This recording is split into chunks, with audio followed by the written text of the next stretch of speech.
So let your instincts guide you, mga ka-fix-it. Hindi ako tumingin sa tachometer ha. I just know, no, base sa tunog ng makina, sa ugong ng makina, and sa speed ng vehicle, yung sa pakiramdam ko na speed ng vehicle.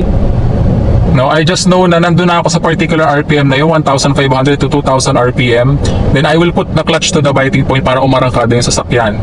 So, dahil palagi kong ginagawa yun at sanay naman ako dito sa sasakyan na to, no?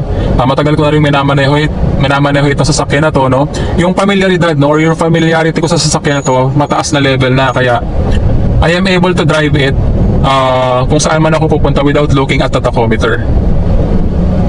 So kapag ang tunog naman ay low pitch sound, mga ka-fix-it, meaning low pitch, ibig sabihin mababaw yung tunog or malalim, no? Lalong-lalo na kapag medyo nagbabibrate na yung makina, mararamdaman mo rin yan sa yung manubela at sa yung pagkakaupo, lalo na pag malakas na yung vibration. Ibig sabihin, nag-i-struggle na yung makina, no, na patakbuhin yung sasakyan on that particular gear. So ibig sabihin, kailangan mo magbaba ng cambio.